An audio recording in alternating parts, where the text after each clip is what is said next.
ଆଗମନ ବହୁତ ଜଲ୍ଦି ହେବାକୁ ଯାଉଛି। ଫିଲ୍ କରିପାରୁଛନ୍ତି ନା ନାଇଁ ଆପଣ ମାନେ? ଫିଲିଂସ୍ ଯେତେବେଳେ ଆମେ କିଛି ଫିଲ୍ କରୁ, we don't need any proofs. Feelings ବୋଲିବାଟା ବହୁତ ଆବଶ୍ୟକ ଅଟେ। ଜଣା ପଡୁଛି ବହୁତ ପାଖରେ ଅଛନ୍ତି ପ୍ରଭୁ। ଦୁନିଆର ହାଲତ ଦେଖିଲେ ଦିନ ଦିନକୁ ଭ୍ରଷ୍ଟତା ଭରି ଯାଉଛି। ଭ୍ରଷ୍ଟତା ମାନେ କଣ? ଭ୍ରଷ୍ଟତା ବୋଲି କହିଲେ ଆଉ ପରିତ୍ରାଣ ପାଇବାର ଉପାୟ ନାହିଁ ସେମାନଙ୍କର, ଲୋକମାନଙ୍କର ବୋଲିଲା ପରି। ଯେତେବେଳେ ପରମେଶ୍ୱର କନଫର୍ମ ହେଇଯାନ୍ତି ଆଉ ସେ ପରିତ୍ରାଣ ପାଇବ ନାହିଁ ବୋଲି, ସେ ଲୋକଙ୍କୁ ଭ୍ରଷ୍ଟ ବୋଲି କୁହାଯାଏ। ଆଉ ପରିତ୍ରାଣ ପାଇବାର, ମନ ପରିବର୍ତ୍ତନ କରିବ ବୋଲି କହିବାର ଆଉ ଅପସନ ନାହିଁ ତାର ପାଇଁ। ଏଇ ହାଲତରେ ଅଛି ଜଗତ। ଯେତେବେଳେ ପରମେଶ୍ୱର କନଫର୍ମ ହେଲେ ନୋହଙ୍କ ସମୟରେ କି ଏମାନେ ଆଉ ପରିବର୍ତ୍ତନ ହେବାର ଚାନ୍ସ ନାହିଁ, ସେହି ଦିନ ଜଳପ୍ଲାବନ ହେଇଗଲା। ସେ ପର୍ଯ୍ୟନ୍ତ ପରମେଶ୍ୱର ଜଗିଥିଲେ, ଜାହାଜ ବନାଇକି ନୋହଙ୍କୁ କହିଲେ ଯାଅ ପ୍ରଚାର କରି ଆସ, ଅମକ ସମକ ସେ ଚାଲନା ଟାଇମ ଦିଆ ହେଇଥିଲା। ତଥାପି ପ୍ରଭୁ ଜାଣିଛନ୍ତି ଆମର ପରିବର୍ତ୍ତନ ହେବେନି ବୋଲି, ତଥାପି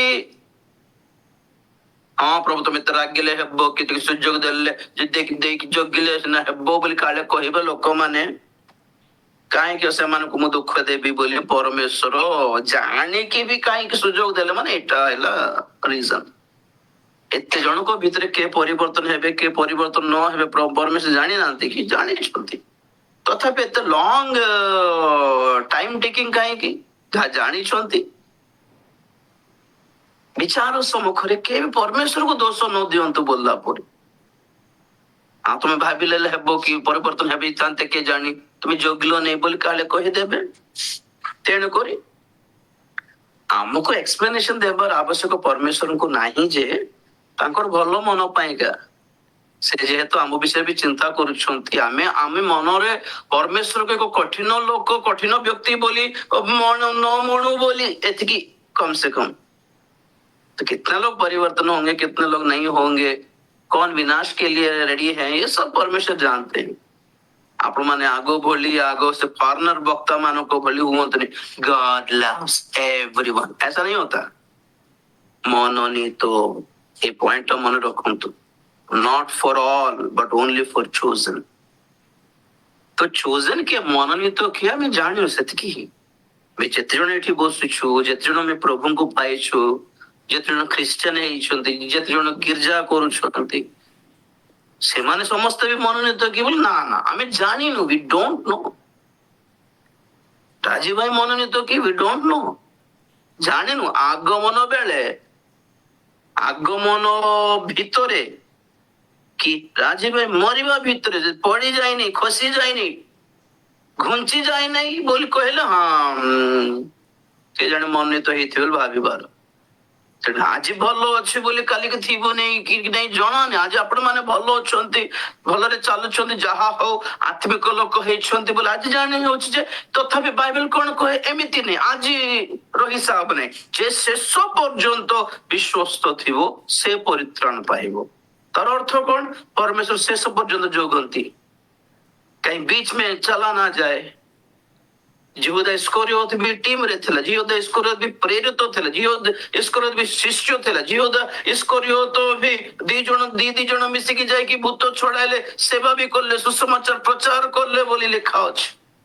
शिष्य माने दी जण गल्ला बेलको यहूदा भी जायथिला, काम करिसंती, सुसमाचार प्रचार करछंती, भूत छड़ाइछंती, शिष्य ହେଇଛନ୍ତି, दुनिया ଛାଡିକି ପଳେଇ ଆସିଛନ୍ତି, ପ୍ରେରିତ ବି ହେଇଛନ୍ତି, କିନ୍ତୁ ଶେଷରେ घुंचित गला। आज हम कैसे हैं उसका कोई हिसाब नहीं रखना। लक्ष्य एक ही है, शेष पर्यंत विश्वस्त थे प्रभु। और जे मन शेष पर्यंत विश्वस्त थिले कि आगमन रे जेतेबेले रैप्चर हेबु और जेतेबेले स्वर्ग को जीवु, आपण मते देखले मु आपण को देखले भाबी हेबो ओहो हेले हमें मनोनीत वंश, मनोनीत दल रे थिलु बोली जणा पड़िबो। तो एबे कोन अध्ययन करूछु, माने मनोनीत दल रे अछु बोली हमें केमिति जानिबा? এই সমস্ত বিষয় କହିଥାଉଛି ପୃଥକ ହେବା, ପବିତ୍ରତା ଧରି ରଖିବା, ଧାର୍ମିକତା ଧରି ରଖିବା, ଉତ୍ତମ ଶିକ୍ଷା ଧରି ରଖିବା, ଯାହା ବି ହରାଇବା କିନ୍ତୁ ପରିତ୍ରାଣ ହରାଇବାନି, ବିଶ୍ୱାସ ହରାଇବାନି, ଆମ ଭରସା ହରାଇବାନି, ସତ୍ୟତା ଆମେ ବିକିବା ନାହିଁ, ଏଇ ସବୁ ଜଣାଉଛି। ସିମ୍ପଲ ମ୍ୟାଟର କି ନାହିଁ? ପ୍ରେଜ୍ ଦ ଲର୍ଡ।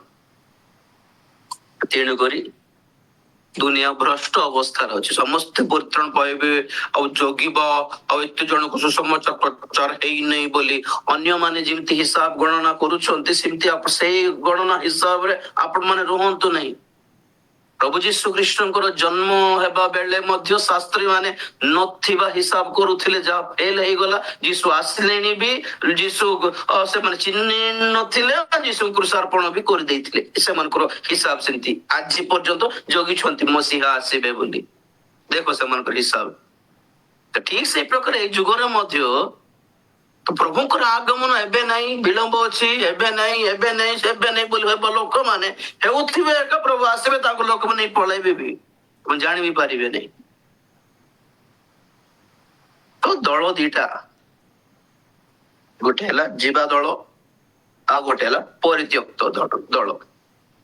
କୋଉ ଦଳରେ ଅଛୁ ନା କଣ ଆମେ ନିଜକୁ ଦେଖିକି ପରୀକ୍ଷିକି ଧରି ରଖିବାର ଅବଶ୍ୟ। ପ୍ରେଜ୍ ଦ ଲର୍ଡ। ତ ବର୍ତ୍ତମାନ ଆମ ମାନଙ୍କର ଅଧ୍ୟୟନ ଚାଲୁଛି ବର୍ତ୍ତମାନ ପ୍ରଭୁଙ୍କ ଦିନ